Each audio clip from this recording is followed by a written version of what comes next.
today we're diving into another episode in the history of central bankers. Our focus today is on the longest-serving central banker in history, Alan Greenspan.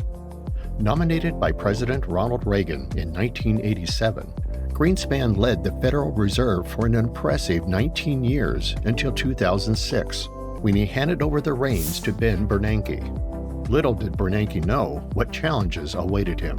Just a year and a half later, he would find himself grappling with the aftermath of many of Greenspan's deregulation policies.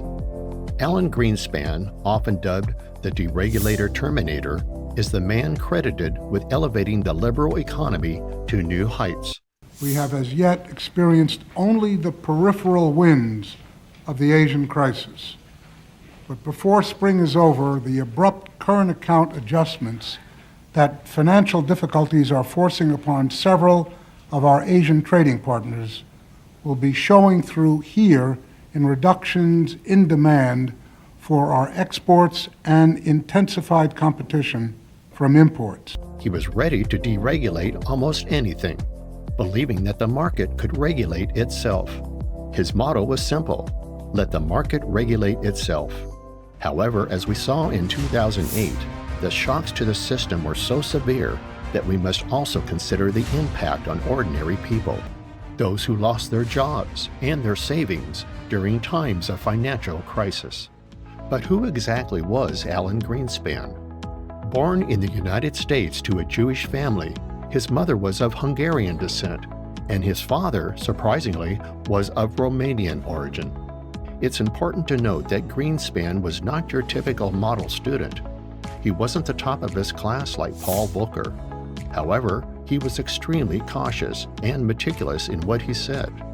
When he delivered speeches at Federal Open Market Committee, or FOMC meetings, people joked that if Greenspan successfully communicated anything, it meant he misspoke.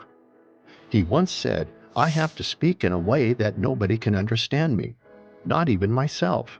And indeed, his speeches were notoriously difficult to decipher, making it hard to predict the future of monetary policy. Greenspan was officially nominated in August 1987 and began his tenure on October 12, 1987. Imagine what it's like for a central banker to step into the role of Federal Reserve Chair only to face the infamous Black Monday a week later.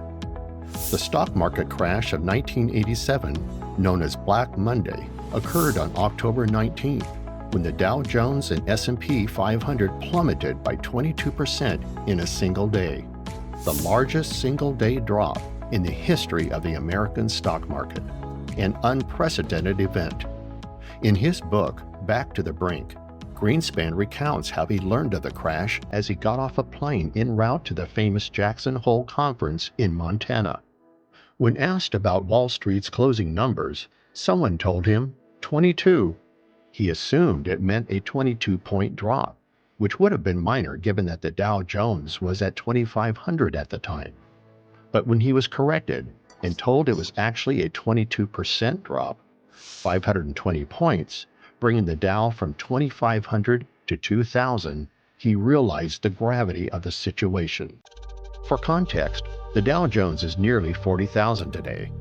The market recovered slightly, by about 6 to 7% the next day, but it took a long time for the Dow to bounce back.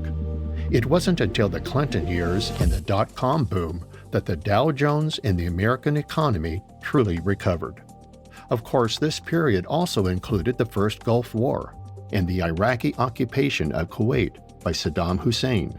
But you're likely familiar with those events. What were the key moments during Greenspan's 19-year tenure? First and foremost was the 1987 crisis. After the crash, he promoted the idea that the market should be left to self-regulate. The outcome? Many suicides, bank failures, and a dire situation in the financial sector, with major New York banks forced to lay off 20 to 40% of their staff. In 1997, Greenspan successfully navigated the Russian financial crisis when the Moscow Stock Exchange collapsed and President Yeltsin lost control over the economy and politics. Despite strong relations between Clinton and Yeltsin, the situation was so dire that it eventually led to Vladimir Putin's rise in 2000. Greenspan also managed the South Korean and Asian financial crises, during which Koreans even donated their gold jewelry to save their currency, the won. But the most significant crisis was in 1998, when one of the largest mutual funds, Long-Term Capital Management, or LTCM, collapsed.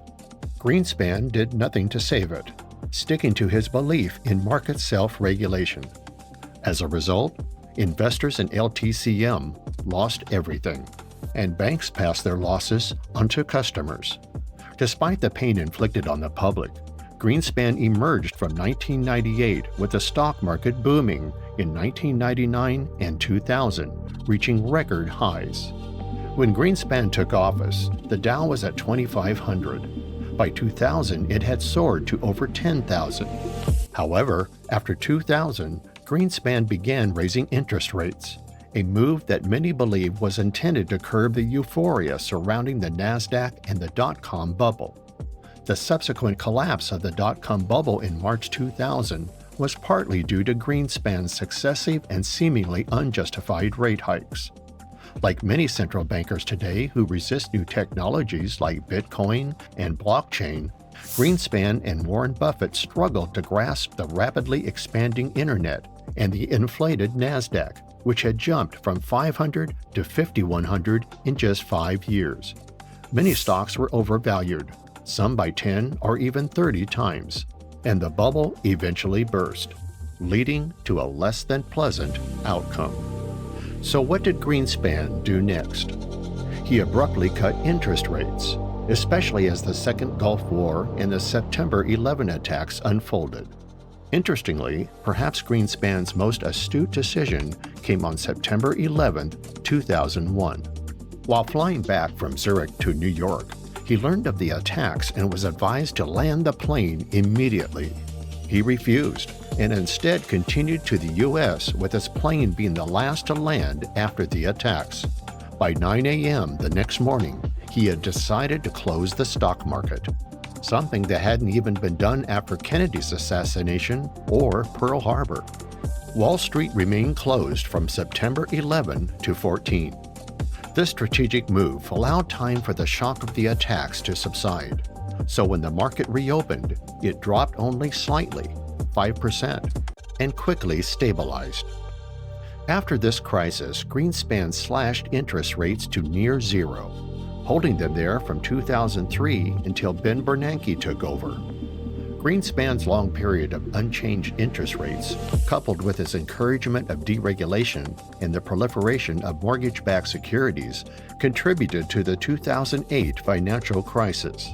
While Greenspan stepped down in 2006, it's speculated that he saw the 2008 crisis coming and didn't want to face it, especially since his policies had helped create it. Greenspan will be remembered in Federal Reserve history as the Terminator who deregulated everything. It was up to Bernanke, Volcker, and eventually Obama and the Dodd-Frank Act to clean up the mess. But Bernanke had his own challenges, such as inventing the money printing machine, quantitative easing, which we saw used to its fullest extent in the 2020 pandemic, leading to the current inflation and the creation of over $13 trillion without any real backing. But that's a story for the next episode. Until then, don't forget to check out the books we've recommended, including Maestro by Bob Woodward, which delves into Alan Greenspan's life. Stay tuned for more on the history of central bankers. Remember to share, like, and subscribe. See you soon.